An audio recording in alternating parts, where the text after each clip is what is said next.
안녕하세요. 연력학2 제11장 동력 및 냉동계 8번째 강의를 시작하겠습니다.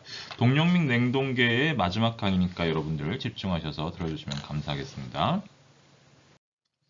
우리가 지난 시간에 얘기했던 거는 이제 냉동기 사이클에 대해서 얘기를 했어요. 사실은 동력 사이클을 반대 방향으로 운전하면 냉동 사이클을 만들 수 있다라는 것을 지난 시간에 얘기했었죠. 그래서 우리가 냉동계의 또는 열펌프의 성능 계수에 대해서 이야기를 했었습니다. 냉동계라는 것은 저온 부분의 온도를 제어하는 것이기 때문에 QL이 우리가 뽑고자 하는 열 에너지였다라는 거고요. 열펌프는 고온부의 온도를 제어하는 거기 때문에 QH를 공급하는 것이 우리가 그 유효한 그 열 에너지였다라는 거죠. 그때 들어간 우리 그 일 에너지가 분모해 가고 이제 투입된 에너지죠. 투입된 에너지분의 유효한 에너지 이렇게 쓸 수가 있겠죠. 그리고 투입된 에너지분의 유효한 에너지 이렇게 써서 냉동계에는 베타라고 이렇게 성능계수라고 해가지고 WC분의 QL 이렇게 쓸 수 있었고요. 열펌프는 WC분의 QH 각각 절대값을 이렇게 쓸 수가 있었죠. 그런데 사실은 냉동계나 열펌프나 다 똑같은 그러한 사이클에서 돌아가는 거잖아요. 우리가 바깥에서 우리가 WC를 넣어주고 그 다음에 요 저온부에서 QH를 우리가 QC를 QL이죠. QL을 받아 올려서 QH를 이쪽으로 이렇게 내보내주는 그런 상황인 거잖아요. 이게 만약에 우리가 저온부를 제어하겠다 그러면 냉동계고 고온부를 제어하겠다 하면 우리가 그 저기 뭐죠 그 열펌프가 되는 그런 상황인 거죠. 자, 그러면 여러분들 여기서 연력학 법칙에 의해서 우리가 QH라는 것은 결국은 QL에서 뭘 받았냐면은 WC를 받아서 더해가지고 나가는 것이 QH에 해당한다라는 거였죠. 자, 그래서 우리 이 열펌프의 성능 계수는 결국은 WC분의 QH인데 QH라는 것은 뭐예요? QL 더하기 WC에 해당하는 거죠. 그러면 요거는 WC분의 QL 더하기 WC분의 WC니까 이거 더하기 1이 되죠. 그래서 요 WC분의 QL은 우리가 냉동계의 성능계수 베타라고 이렇게 표현됐죠. 그래서 열펌프의 성능계수 베타 프라임이랑 냉동계의 성능계수 베타 사이에는 동일한 이런 사이클에서 돌아갈 때 이 고온을 제어하는 열펌프, 그 다음에 저온을 제어하는 냉동계는 각각 그 성능계수의 관계식이 이런 관계식 베타 프라임은 베타 더하기 1의 관계가 있다라는 것을 여러분들이 좀 이해해 주셨으면 감사하겠습니다. 그 다음에 이제 다양한 냉매 명명법에 대해서 뭐 얘기를 했었어요. 그래서 뭐 여러분들이 R11, R12, R22 이런 냉매가 어떻게 정의되는지 그 얘기를 좀 제가 자세하게 설명을 드렸습니다. 그래서 간단한 표도 몇 개 있었고 그런 표들을 바탕으로 해서 여러분들이 냉매를 이름을 짓는 그런 방법들에 대해서 좀 이해해 주셨으면 좋겠습니다. 자, 오늘은 그러한 냉동 사이클에 대해서 실제로 한번 그 실제 사이클과 이상적인 사이클의 차이점을 좀 파악해 보고요. 그 다음에 공기표준 사이클에 대해서 좀 생각해 보고 그거의 PV선도, TS선도를 한번 작성한 뒤에 예제를 한번 풀어보는 그런 시간들을 한번 가져보도록 하겠습니다. 집중하셔서 들어주시면 감사하겠습니다. 자, 이제 실제 증기 압축 냉동 사이클과 그 다음에 이상 사이클에는 이제 큰 차이가 있는데 하나는 뭐냐면은 압력이 강화된다는 거예요. 강화된다는 거죠. 그러니까 유체가 그 관을 흘러가면서 우리가 압력이 떨어진다라는 겁니다. 그래서 유동에 의한 비가역성이 존재하고 그 다음에 우리가 그 가역 단열로 많이 그 정의하긴 하지만 실제로는 주위와 열 전달이 일어난다는 거죠. 그래서 가역 단열 과정에서 조금 벗어나는 그런 과정들로 이루어져 있다라고 생각하시면 되겠습니다. 예를 들어서 압축기만 하더라도요. 압축기 같은 경우는 보통 요게 이제 압축기죠. 이제 일이 들어오는 압축기인데 요 입구가 여기 우리 거기에서는 여기서 그냥 이렇게 포화 증기 상태에서 예쁘게 이렇게 올라가는 걸로 이렇게 가약 단열이니까 등 엔트로피 과정으로 이렇게 올라가는 걸로 생각했지만 실제로는 이렇지 않다라는 거죠. 실제로는 보통은 과열 증기 상태로 돼서 훨씬 더 많이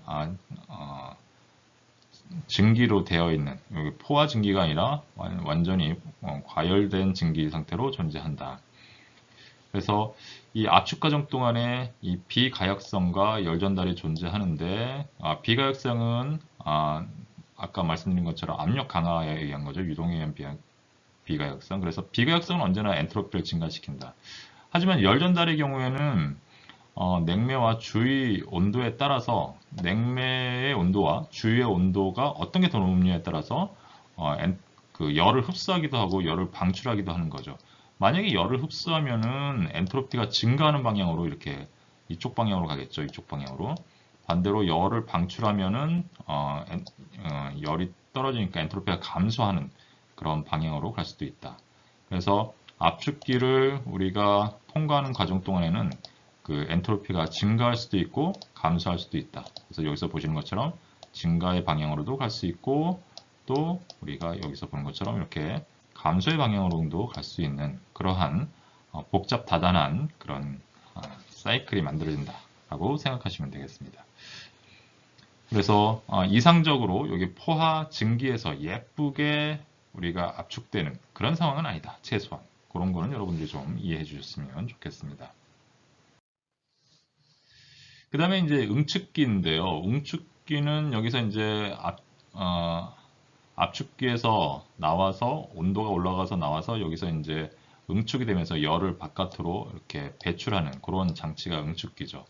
응축기 출구의 압력은 압력 강행 때문에 여기에 4의 압력은 3의 압력보다는 낮다라는 거죠.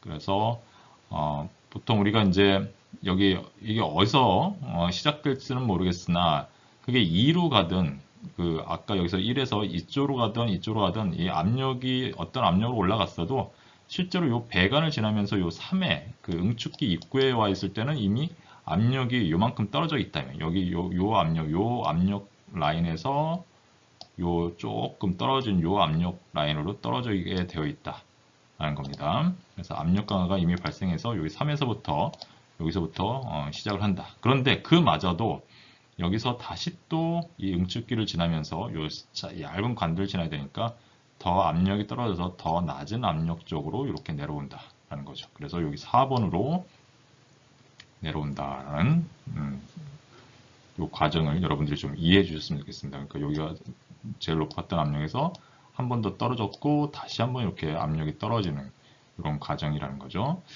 그리고 이 출구에서는 여기 아까 처음에 여기서 얘기할 때 이게 포화 기체에서 이렇게 압축되는 것이 아니라 과열 증기에서 압축이 된다고 그랬잖아요. 마찬가지로 이 응축기 출구에서의 온도는 포화 액체의 온도가 아니라 그 포화 액체의 온도보다 더 낮은 상태의 온도로 관행되는 경우가 많다. 이렇게 되는 거죠. 그래서 온도는 응축기 출구와 그 다음에 요 출구에서 나와가지고 여기로 가면서 또 온도가 더 낮아질 수도 있다라고 생각하시면 되겠습니다. 그러니까 주변의 온도가 여기 응축기를 통과한 유체의 온도보다 더 낮기 때문에 온도를 빼앗길 수가 있다는 거죠. 그래서 이렇게 더 낮은 온도로 여기의 온도가 요 지점 예쁜 우리가 포화 액체 상태로 이렇게 딱 떨어지는 게 아니라 이렇게 그거보다 더 낮은 관행 액체의 온도를 가질 수 있는데 여기 4에서 5로 이렇게 우리 팽창 밸브로 가는 이 과정에서도 또 열을 잃어서 더 온도가 또 더 낮아질 수가 있다라는 겁니다. 그 다음에 실제 사이클에서 발생하는 증발기는 요걸 말하는 거죠. 증발기 입구에서의 온도가 이제 또 떨어질 수가 있다. 그죠. 증발기 입구에서는 우리가 아까 요 증발이 되면서 그냥 이렇게 요 지점이나 요 지점에서 어느 점으로 오든 사실은 우리가 이 등 엔트로피로 이렇게 딱 떨어진다라고 이렇게 생각할 수 있는데 요 온도보다도 더 낮은, 더 낮게 엔탈피를 가질 수가 있다. 그래서 오히려 여기 요 이상적인 요런 데가 아니라 이렇게 더 낮은 온도로 떨어져서 더 낮은 엔탈피를 갖게 된다라는 거죠. 근데 사실은 이렇게 되면은 사실은 여기서 더 온도가 낮아지면 이쪽 이게 증발기를 통과하면서 요 바깥에서 열을 뽑아들여야 되는데 이게 더 낮은 엔탈피, 다시 말해서 더 낮은 온도를 갖기 때문에 이 경우에는 증발기에서 더 많은 열을 흡수할 수 있는 그런 측면이 있어서 냉동 효과 측면에서는 플러스에 해당한다. 이렇게 생각하시면 되겠습니다. 그 다음에 또 이제 증발기를 통과하면서 냉매 압력이 일정한 압력으로 이렇게 유지되는 것이 아니라 보시는 것처럼 이렇게 더 낮은 압력으로 떨어진다. 그래서 여기 보시는 것처럼 이렇게 압력이 이렇게 아래로 이렇게 떨어지는 이런 모양을 가질 수가 있겠다라는 거죠. 그 다음에 증발기 출구에서의 냉매는 압축기 입구에서의 냉매와 마찬가지로 이게 완전히 여기 포화 증기가 아니라 훨씬 더 많이 그 열을 받아가지고 이쪽으로 과열된 상태에 약간 과열된 상태의 증기가 되어 있을 수가 있다라는 겁니다. 즉 여기 우리 응축기를 지나면서 온도가 낮아지는데 그 온도가 낮아지는 게 예쁘게 여기 와서 딱 떨어지지 않고 더 냉각되듯이 여기서도 증발기를 지나면서 얘가 예쁘게 이 지점까지 와서 끝나는 것이 아니라 포화 기체에서 끝나는 것이 아니라 조금 더 열을 받아서 그 과열 증기 상태로 약간 가열된 증기 상태로 떨어질 수 있다라는 그런 사항을 여러분들이 이제 이해해 주셔야 됩니다. 그러니까 우리가 앞에서 얘기했던 그런 예쁜 TS 선도에서의 그래프가 만들어지지 않고 이런 복잡 다단한 이러한 이런 복잡 다단한 이러한 위치를 보여줄 수가 있다라는 거죠. 그러니까 이게 실제와 이상 증기 압축 사이클의 냉동 사이클의 차이입니다. 자, 그러면 이렇게 증발기와 압축기 사이 배관에서 증발기라는 것이 아까 여기였잖아요. 여기서부터 이렇게. 그다음에 압축기는 여기서 이렇게 요 사이에 배관이 있는데 이 배관에서의 열 전달이 있을 수 있다는 거죠. 그래서 주위로부터 열 전달로 인해서 8과 1 사이에서 온도가 약간 상승할 수 있다. 아까 여기서 이제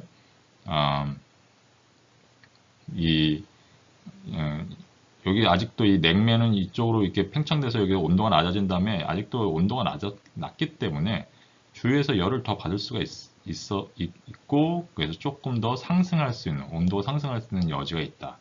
자, 그렇게 되면 어떻게 되느냐? 우리가 8과 1 사이의 열 전달은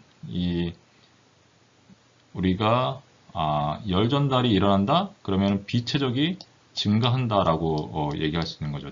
특히나 우리가 이제 가열 증기 상태에서는 이 비체적이 증가하면 우리가 이 압축기에서 어떤 상황을 만드냐면은 압축기의 일이 이렇게 정의가 되잖아요. SSSF 기계에서.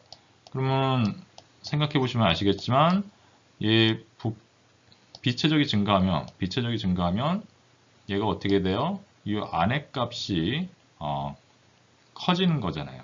큰 값에다가 그만큼 압축이 된다는 것은 이제 압력이 더 커지는 거죠. 큰 값에다가 압력이 증가하는 플러스가 되는 이런 상황이 되니까 바깥에서 일이 전체적으로 마이너스가 돼서 바깥에서 공급돼야 되는 일이 더 많아진다는 거죠.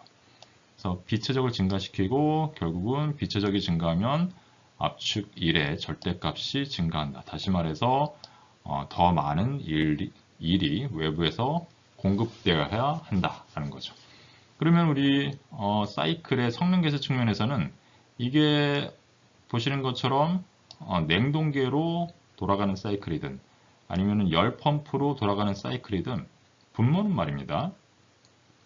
우리가 공급되는 일 에너지잖아요. 컴프레서로. 그러니까 공급되는 일 에너지가 증가하니까 우리가 더 많은 일을 해준 거잖아요. 이 사이클을 돌리기 위해서. 따라서 이 성능 계수는 분모가 증가하니까 전체 성능 계수는 이게 냉동계이든 아니면은 열 펌프이든 이 성능 계수를 떨어뜨리는 그런 효과를 발휘하는 거죠. 그래서 이러한 사이클, 예쁘지 않게 돌아가는 이러한 사이클들은 결국은 성능 계수 측면에서 또 여러 가지 비가역성 측면에서 사이클에 우리 일반적으로 우리가 이상적으로 생각한 것보다는 더 나쁜 쪽으로 갈 수밖에 없다라고 생각하시면 되겠습니다. 자, 이게 이제 실제 증기압축 냉동 사이클과 이상 사이클과의 차이에 대해서 간단하게 설명을 드린 바입니다.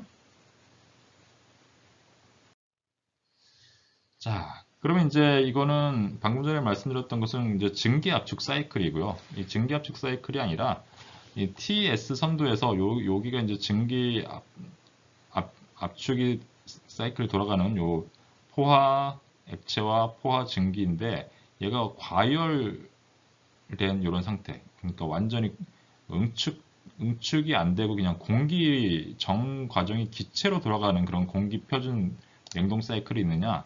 당연히 있을 수 있죠. 원래 우리가 이 동력 사이클에서는 요 포화 액체와 포화 증기 사이에 요 라인을 거쳐서 우리가 움직이는 랭킨 사이클도 있었지만 그거보다 훨씬 더 완전히 기체 상태로 되어 있는 브레이튼 사이클이 존재하잖아요. 그거랑 마찬가지로 공기표준 사이클에서도 그 냉매가 응축되는 작동유체가 있고 또는 응축되지 않는 따라서 정 과정에서 기체 상태인 그런 과정도 있을 수 있다. 그래서 이 부분에서 우리가 존재하는 그러한 사이클이 존재할 수 있는데 그걸 그리면 이렇게 그려줄 수가 있다 이 말이죠. 그러니까 요 그림이 요게 여기 어딘가에 이렇게 있겠죠. 요게. 그래서 요거를 크게 확대해서 요 부분에 있는 거를 보면 이렇게 그래프를 그릴 수 있다. 라고 생각하시면 되겠습니다. 자, 그러면 응축되는 그런 작동유체가 적용되는 경우에는 왼쪽 그림이죠. 왼쪽 그림. 이 경우에는 등엔트로피 팽창 과정 동안, 그러니까 등엔트로피 팽창이라는 것이 이제 이 보시는 것처럼 컨덴서 응축기를 지나서 우리가 저기 어디죠? 이게 이 팽창이 되는데 이 팽창될 때 등엔트로피 팽창을 한단 말이에요. 근데 등엔트로피 팽창 동안에 이게 대부분 액체로 존재한단 말입니다. 액체로 존재하면 요 비체적 V가 굉장히 작아요. 그렇죠? 비체적이 굉장히 작아. 그래서 얘는 일을 할 수 있는 양이 그렇게 많지 않습니다. 팽창을 한 동안에 팽창을 해서 일을 할 수는 있지만 이것이 비체적이 너무 작기 때문에 출력률이 무시될 수가 있단 말이에요. 전체 사이클로 해서 크지 않기 때문에. 그래서 이 경우에는 우리가 뭘 달지 않는다고 했죠? 터빈을 달지 않는다고 했습니다. 익스펜더를 달지 않는다라고 말씀드렸습니다. 터빈을 달지 않는다.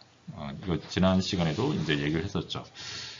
하지만 만약에 응축되지 않는 작동 유체라면, 다시 말해서 이게 전 과정이 다 기체라면은 이게 기체라면 이 비체적이 더 이상은 작은 게 아니란 말이에요. 이젠 크죠. 그런 경우에 이제 오른쪽 그림과 같은 이런 TS 선도인데 그런 부피 변화가 이제 작지 않기 때문에 출력률이 무시할 수 있을 만큼 그렇게 작은 것은 아니다. 그래서 이 경우에는 그 일을 기체가 팽창하면서 발생하는 일을 우리가 흡수하려고 한다. 그래서 여기에는 이제 터빈을 단다 이 말이죠. 즉 일이 얼마 만들어지지 않는 데서는 굳이 터빈이라는 비싼 기계를 달아서 뭔가 운영할 필요가 없었지만 이 경우에 부피가 커가지고 발생되는 일이 좀 제법 큰 경우에는 이제 터빈을 달아서 우리가 일을 뽑아 쓴다 이런 거죠. 이런 냉동 사이클은 우리가 이제 브레이튼 사이클을 역방향으로 운전하는 역 브레이튼 사이클이라고 이렇게 얘기를 합니다. 그래서 여러분들이 랭킨 사이클의 반대에 해당하는 것이 요 부분, 요 부분으로 이렇게 이동해가는 이런 사이클을 우리가 냉동 사이클 또는 열 펌프 사이클이라고 하는데 이게 만약에 기체 영역에서 작용한다면 이건 역브레이튼 사이클이다라고 이렇게 생각하시면 되겠습니다. 이런 경우에는 이제 공기를 냉동시키거나 아니면 항공기 실내 냉방계와 같은 그런 용도로 사용될 때 이런 공기 표준 냉동 사이클을 활용하게 된다라고 이렇게 생각하시면 되겠습니다.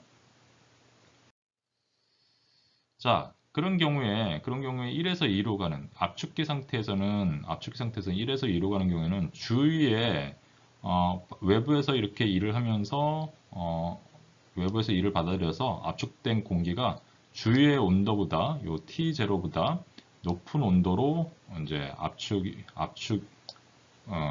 되는 거죠.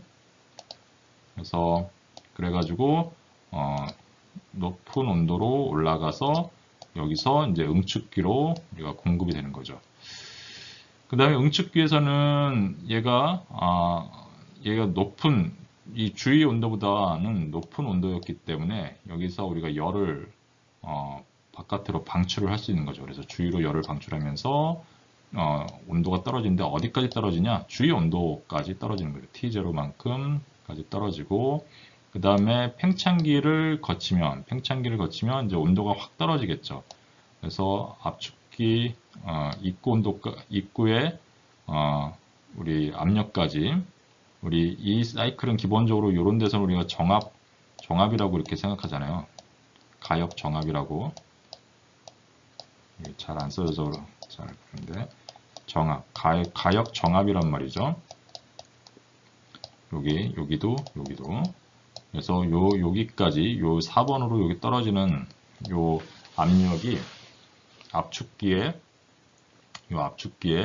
입구 압력까지 팽창하면서 주위 온도보다 낮은 그런 상태로 떨어지는 거죠. 주위 온도보다 여기가 이제 주위 온도인데 주위 온도보다 낮은 온도까지 떨어져서 그래서 주위로부터 열을 우리가 흡수할 수 있는 상황으로 되는 거죠. 그래서 주위 온도보다 낮은 온도까지 T4까지 떨어진 다음에 이제 충분히 냉각된 다음에 증발기를 거치면서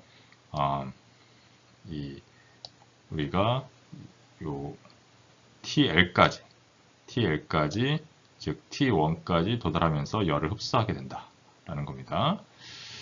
자, 그러면은 이렇게 되면 우리가 투입된 일과 그 다음에 냉동 효과를 우리가 생각해 봐야 되는데요. 결국은 우리가 냉동 사이클이잖아요. 냉동 사이클. 우리가 이 열 펌프가 아니라 냉동 사이클이니까 냉동 사이클은 결국은 낮은 온도에서 우리가 흡수한 열 에너지죠. 그래서 4에서 여기서 1로 가는 동안에 흡수한 요거란 말이에요. 그래서 보시는 것처럼 4, 1, B, A, 4로 이어지는 요 부분이 우리가 QL이 되는 거죠. QL이. 반면에 우리가 여기서 공급한 일은 얼마냐? 공급한 일은 우리가 이러한 브레이튼 사이클이라고 생각하면 얻어낸 일이 요거잖아요. 요 가운데 요 있었던 요 일. 당연히 이거를 역으로 돌리면은 우리가 투입한 네트의 일은 바로 요 지금 제가 요 파란색으로 빗금 친 요 부분이죠.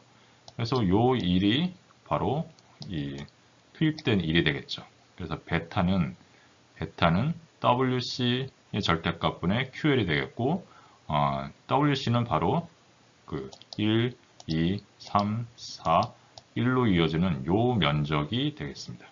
그 다음에 QL은 방금 전에 제가 말씀드렸던 요 밑에 요 면적이 QL이 되겠죠. 이렇게 해서 우리가 성능 계수를 구하시면 되겠다라는 겁니다. 공기표준 냉동 사이클에서요. 자, 공기표준 냉동 사이클의 사례는 항공기 냉방 같은 그런 케이스가 되겠습니다. 그래서 외부로부터 공기를 흡입하는 거죠. 먼저 그래서 컴프레서로 흡입을 해서 열 에너지를 제거한 뒤에 열 에너지를 여기서 바깥으로 제거한 뒤에 바깥은 말입니다. 온도가 낮아요. 압력이 낮습니다. 압력이 낮으니까 얘를 압력을 높여주려고 이렇게 해야겠죠? 그럼 압력을 높여주려고 그러면 일기압으로 만들어져서 그 항공기 내에다가 공기를 해야 되니까 압축을 해야 되는 거예요. 압축을 하면 어떻게 돼요? 온도가 올라가요. 그러니까 온도가 올라가니까 적절하게 열 에너지를 제거하고 그리고 나서 우리가 그 항공기 실내에다가 공기를 공급하는 거거든요. 그래서 외부에서 흡입한 공기로부터 열 에너지를 바깥으로 배출을 하고 그리고 나서 그거를 우리가 팽창기 출구에 공기를 팽창기를 거쳐서 이제 직접 항공기 실내로 공기를 넣는 거죠. 그래서 이제 공기의 공조를 하는 거죠. 그러니까 약간의 냉방 또는 약간 살짝 비행기 타면 살짝 서늘하잖아요. 예, 추운 것도 아니지만 따뜻하지도 않죠. 그래서 살짝 이렇게 냉방한 그런 상태를 유지하도록 하는 거죠.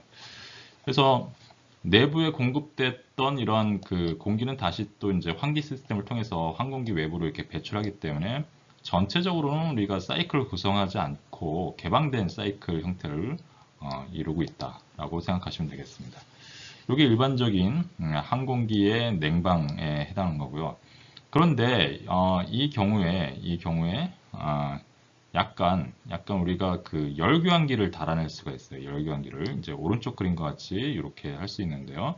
이 컴프레서로 우리가 해서 우리가 열을 바깥으로 배출했다면 컴프레서로 우리가 공기가 들어왔다가 컴프레서로 들어왔다가 바깥으로 나가서 여기 지금 보시는 것처럼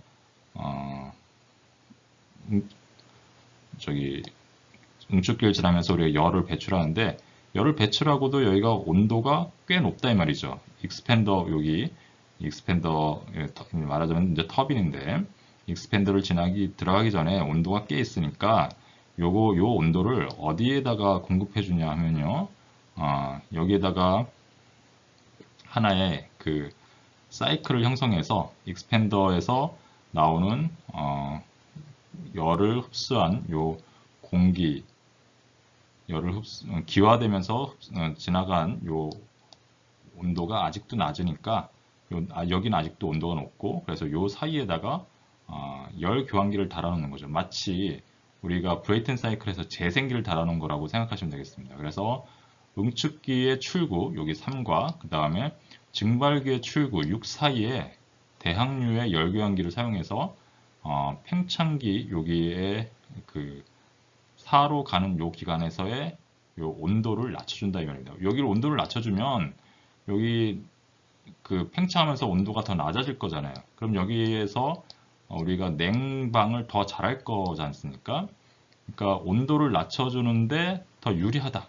그러니까 응축기 출구의 온도가 바로 이 익스팬더, 다시 말해서 이 팽창기로 들어가기 전에 온도를 조금 더 낮춰주기 위해서 여기다 열교환기를 달아놓는다. 그럼 누가 갖고 가느냐?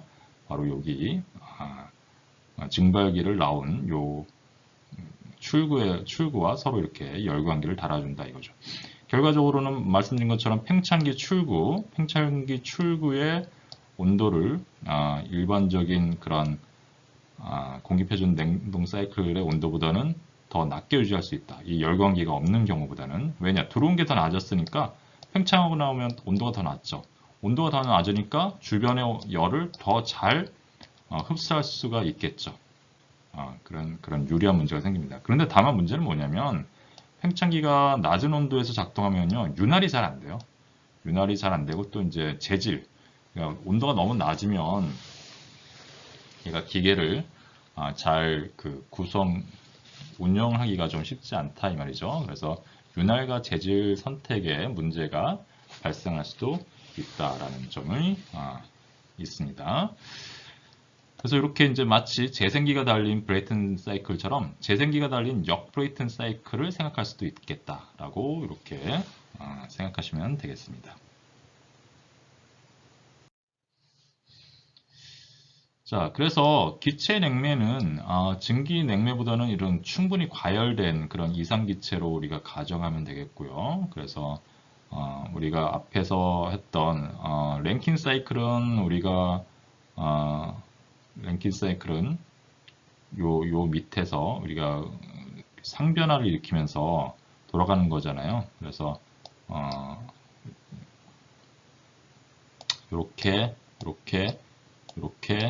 요 방향으로 가는 것이 랭킨 사이클이고, 우리가 방금 전에 그 얘기했던 냉동 사이클은 요거의 반대 방향으로 돌아가는 거였죠. 반대 방향으로 돌아가는 거라서 요로 가고 요로 가고 요로 가고 요로 가는 이런 요렇게 도는 반시계 방향으로 도는 거고, 시계 방향으로 돌면은 동력 사이클이고, 반시계 방향으로 돌면 냉동 사이클이다 라고 이렇게 말씀을 드렸었죠. 그런데 요거는 이제 상변화가 있는 증기 냉매를 사용하는 경우고, 충분하게 과열된 상태에서 기체 냉매로 사용하는 경우는 이렇게 여기 이거보다 훨씬 더 고온과 엔트로피가 높은 이런 영역에 해당한다. 그래서 이런 경우에는 이상기체 상태로 우리가 가정할 수 있다. 그래서 1에서 2로 가는 동안에 가역, 단열, 압축을 하고, 엔트로피가 일정하죠. 그 다음에 가역 등압의 열 방출을 하고, 그 다음에 가역 단열의 팽창을 하고, 그 다음에 가역 등압의 열 흡수를 하는 이런 과정들을 거치게 된다.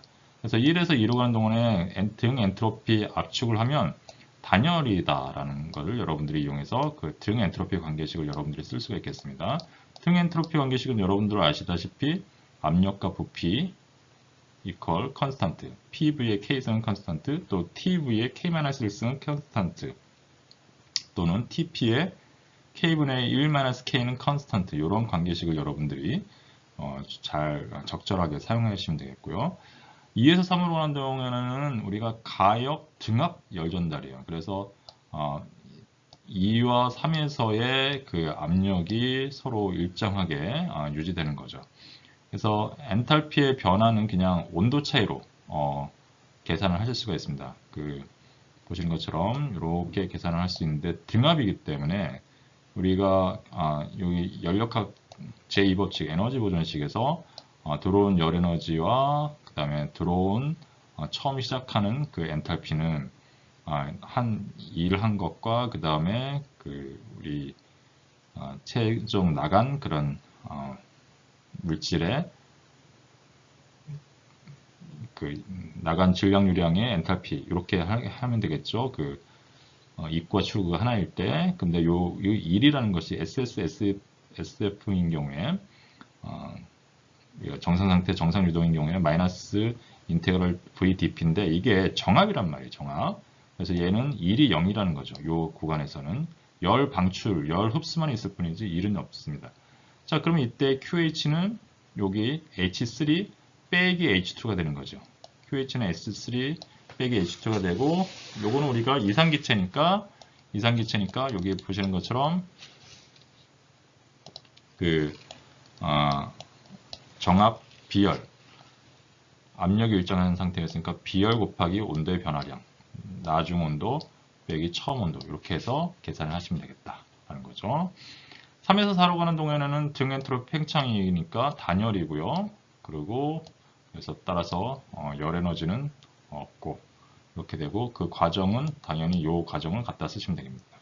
그 다음에 4에서 1로 가는 동안에 열 흡수하는 경우에는 역시 가역 등압이니까 이거랑 비슷하죠.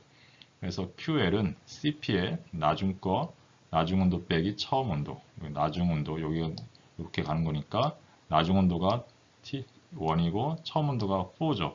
그래서 CP의 T1-T4 이렇게 되는 거죠.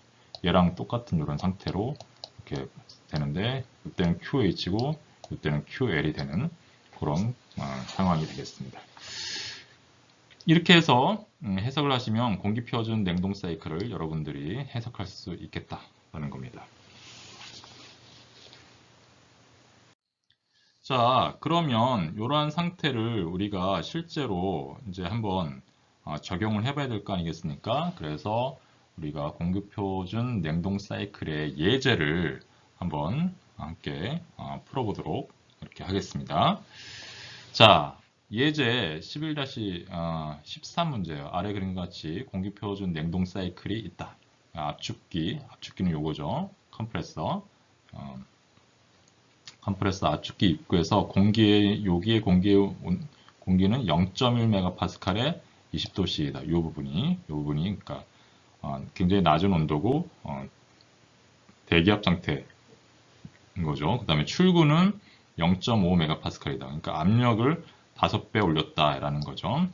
팽창기에서는 요 팽창기는 여기 있죠. 그럼 여기서부터 여기까지는 등압이란 말이에요. 우리가 지금 공기 표준 사이클이니까 아주 그 이상적인 사이클을 얘기하는 거예요. 그래서 여기서부터 여기까지는 정압으로 이렇게 가는 거 아니겠습니까?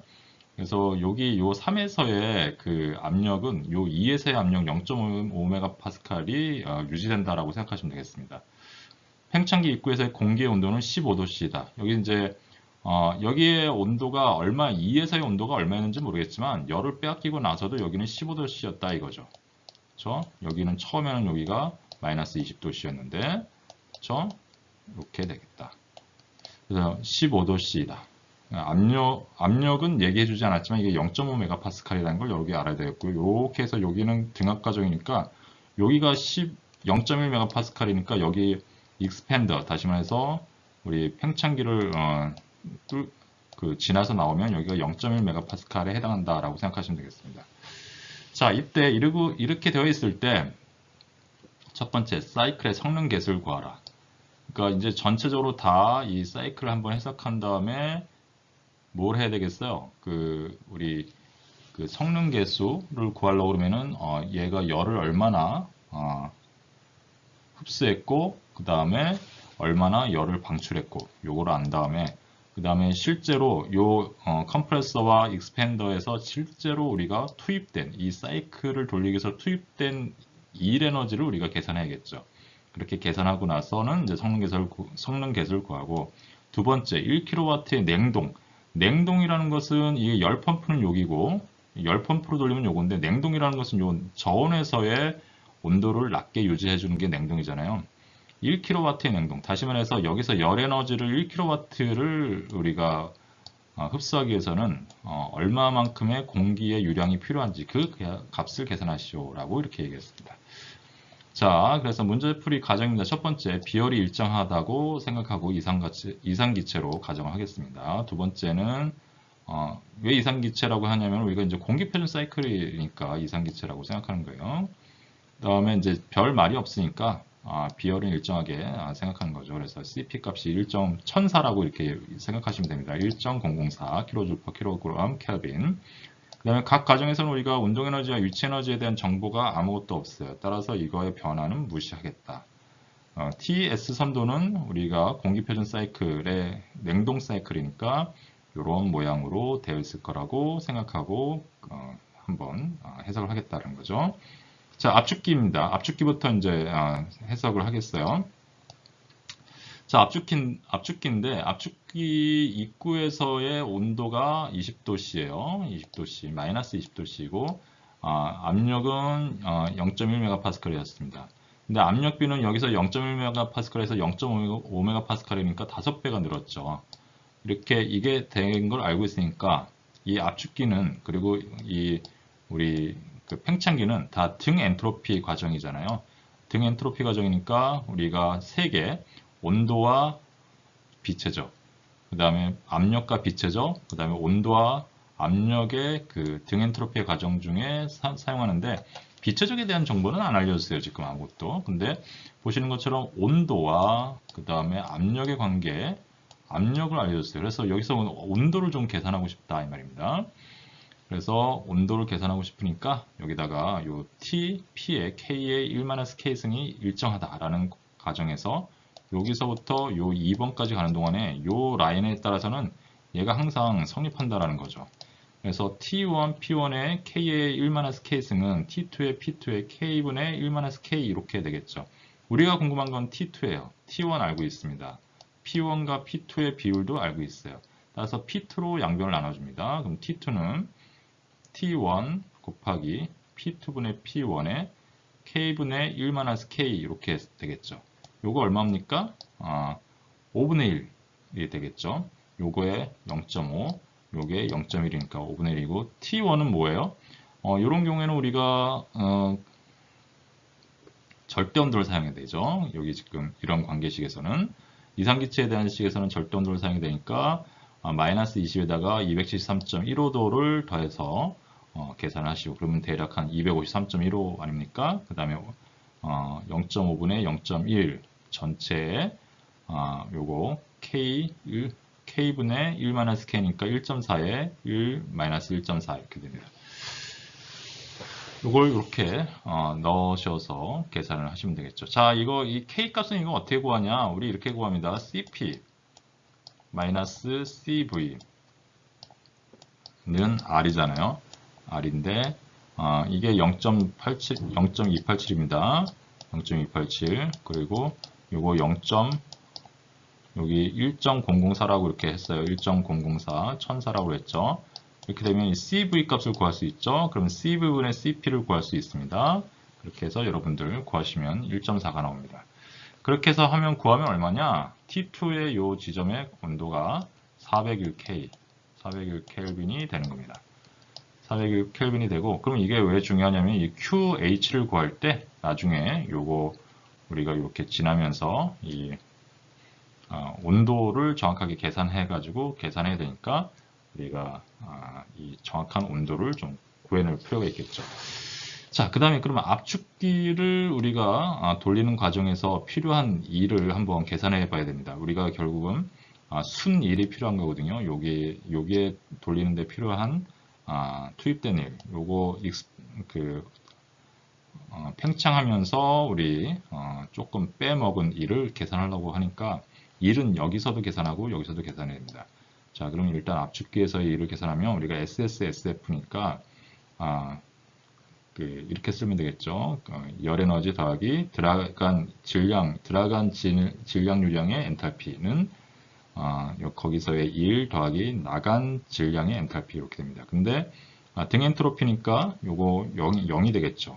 그러면 WC는 H1 빼기 H2가 됩니다. H1 빼기 H2가 되고 엔탈피의 차이니까 요거는 우리가 정압 비열 곱하기 온도차가 되겠죠. 정압 비열은 아까 1.004라고 했습니다. 1.004 곱하기 T1이 얼마였어요? T1 마이너스 20도. 다시 말해서 253.15도. 요거 계산하면 이렇게 나오죠. 그 다음에 앞에서 계산한 T2가 401이었습니다. 401 계산하면 우리 컴프레서, 다시 말해서 압축기로 들어간 이 일은 마이너스 148.5kJ/kg 1kg의 공기를 우리가 압축시키는데 148.5kJ이 공급돼야 된다. 마이너스니까. 그래서 우리가 일을 생산한 게 아니라 일을 바깥에서 공급해 줘야 된다라는 그런 이야기가 되겠죠. 자, 그래서 압축기의 상태를 전체적으로 다 풀어냈습니다. 우리가 이제 이 전체 요 사이클에서 요 부분을 우리가 지금 해석한 거죠. 이 첫 페이지에서. 자, 두 번째는 우리 팽창기를 봅니다. 이 익스펜더를. 자, 입구 상태의 온도는 여기 보면은 15도씨라고 알려졌어요. 15도씨라고 알려졌는데 압력은 그럼 알려줬냐? 알려줬습니다. 얼마로 알려줬냐? 여기서 이렇게 가는 동안에는 가역 정압이라고 우리가 이제 공기 표준 냉동 사이클에서 가정을 한다 이 말입니다. 이건 뭐 브레이튼 사이클에서도 똑같이 그렇게 했었죠. 그래서 이 3에서의 압력은 2에서의 압력과 같다. 그래서 0.5 메가파스칼. 그리고 여기 4에서의 압력도 가르쳐주지 않았지만 요 과정이 뭐다? 가역, 정압, 열전달이란 말이죠. 그러니까 여기의 압력, 다시 말해서 처음에 0.1 메가파스칼이었단 말이다. 그 압력이 여기에서도 0.1 메가파스칼이 성립된다는 것을 여러분들이 알고 있어야 됩니다.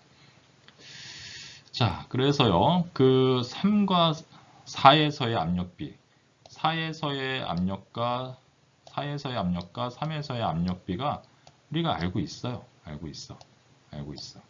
그러면은 우리가 이런 관계식, 그 등 엔트로피, 우리 팽창을 하면서 우리가 겪게 되는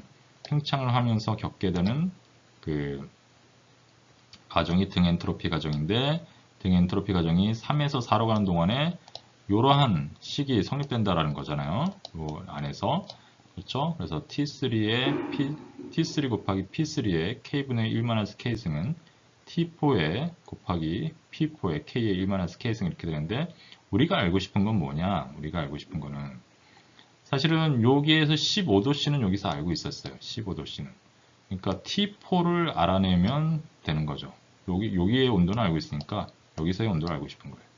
T4는 양변을 P4로 이렇게 나눠주면 T3 곱하기 P4분의 P3 K분의 1 K승 이렇게 되는 거죠. 이게 이렇게 넘어가면 이 지수는 같으니까. 자, 그러면 T3는 얼마였어요? 15도. 15도니까 15 더하기 213.15. 그 다음에 P3는 여기가 0.5MPa. 그 다음에 P4는 여기니까 0.1MPa. 이렇게 해서 1.4에다가 1-1.4 이렇게 되겠죠. 이거 계산하면 얼마다? 181.9도. 여기에서의 온도가 182.9도라 이 말입니다. 이렇게 되는 거죠. 그러면 우리 팽창기의 일에서는 팽창기가 이렇게 팽창되면서 우리가 뽑아낸 일은 이게 일종의 터빈이라고 얘기했잖아요. SSSF 팽창기에 대한 연력학 제일법칙이니까 이거 연력학 제일법칙 SSSF에서는 열에너지 더하기 들어오는 질량유량의 엔탈피 그 다음에 일에너지 더하기 나간 질량유량의 엔탈피 이렇게 되죠.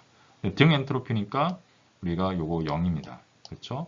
그러면 우리 팽창기의 일은 H3 빼기 H4가 되죠.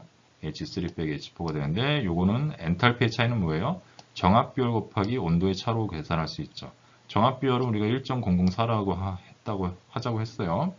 그 다음에 T3-T4인데 T3는 얼마였죠? 아까 T3는 15도 288.15 켈빈으로 나누면 요거 273.15 더하면 이렇게 되겠죠. 그 다음에 T4는 181.9 이렇게 계산하면 106.7kJ/kg. 다시 말해서 1kg의 공기가 이 팽창기를 통과하면서 106.7kJ의 일을 한다.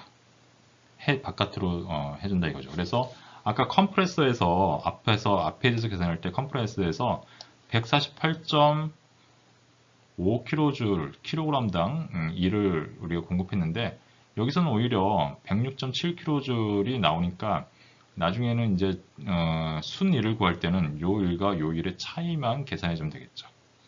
그렇죠? 자, 그래서 우리가 압축기와 우리가 그 팽창기의 일을 했어요. 그 다음에 이제 응축기와 그 다음에 이 QL 우리 이 값을 알아야겠죠. 그래서 응축기인 경우에는 2에서 3으로 가는 동안에 우리 상태를 좀 봐야겠죠. 자, 이 상태에서는 우리가 이일 에너지는 발생하지 않죠. 당연히 그 열 교환기일 뿐이니까 일은 만들어내지 않아요. 그래서 연력학 제일법칙에서 열 에너지 더하기 들어온 질량유량의 엔탈피는 배출된 일 에너지 더하기 나간 질량유량의 엔탈피 이렇게 되죠. 근데 얘가 0입니다. 그럼 QH는 뭐예요? H3 빼기 H2가 되는 거죠. H3 빼기 H2 엔탈피의 차이는 뭡니까? 정압비열 곱하기 온도의 차. 정압비열은 1.004 온도는 여기 아까 얼마였죠? T3가 288.15고요.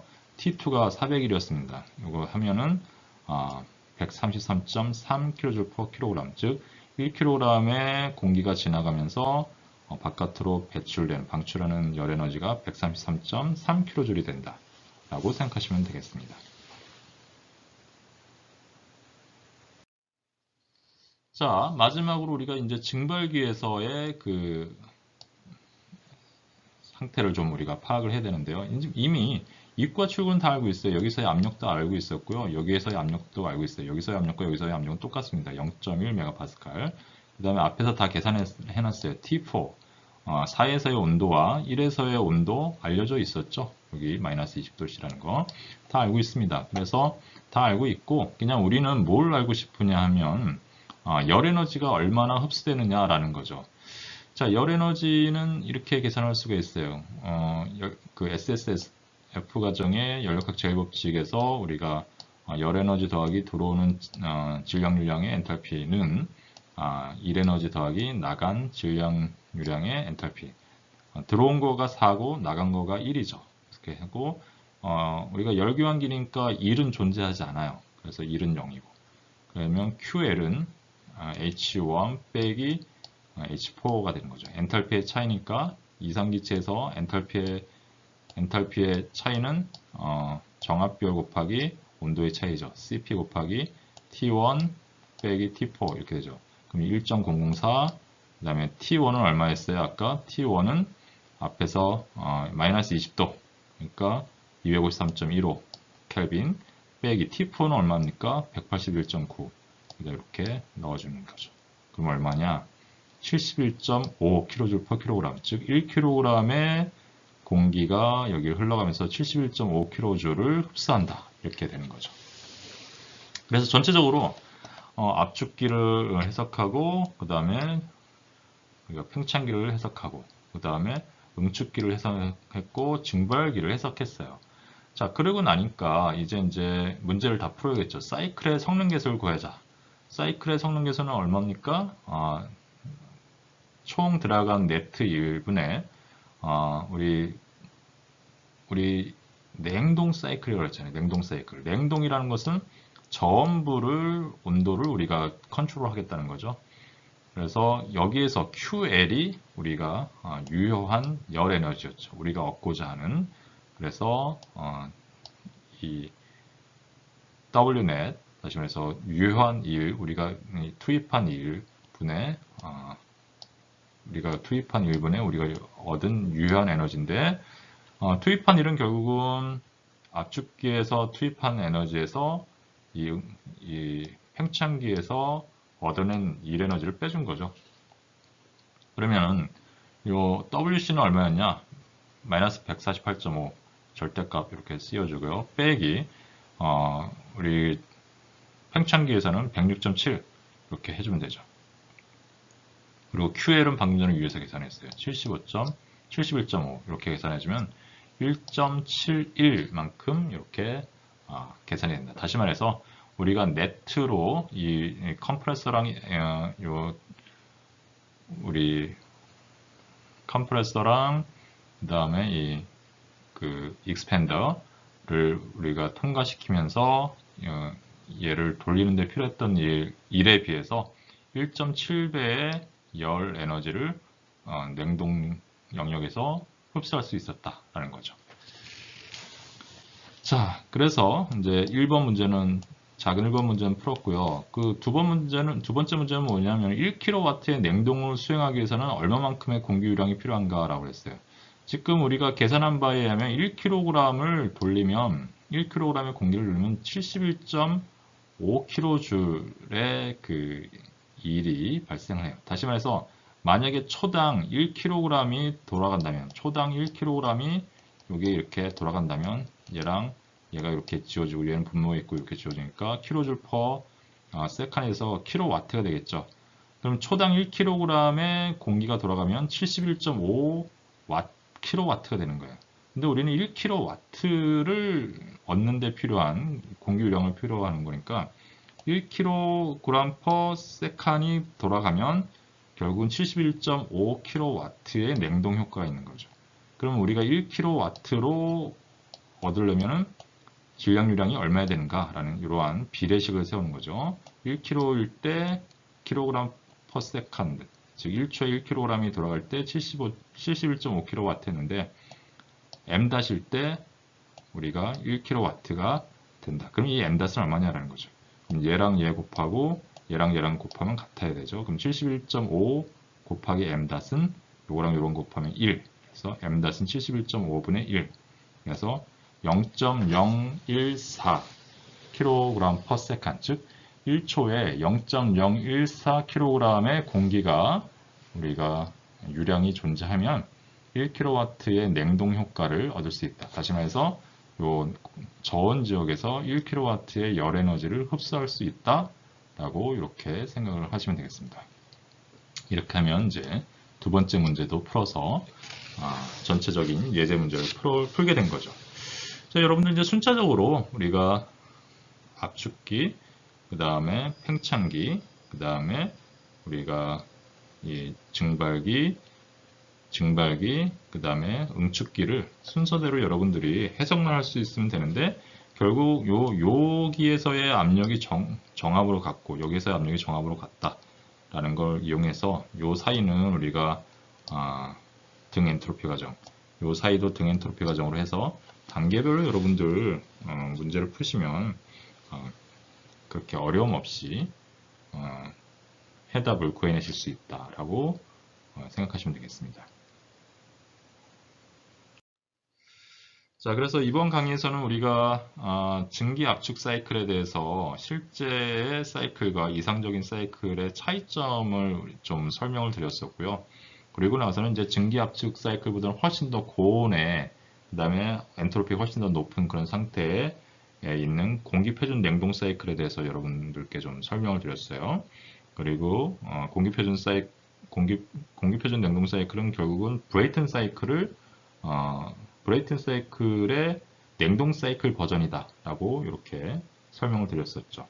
그리고 예제 문제를 실제로 한번 풀어서 여러분들에게 이거를 어떻게 접근하는 건지 한번 상세하게 설명드렸습니다. 자, 오늘 고생 많으셨고요. 모르는 부분은 다시 한번 되돌아가서 공부할 수 있는 그런 시간들로 채우시기 바랍니다. 오늘 고생 많으셨습니다. 수고하셨습니다.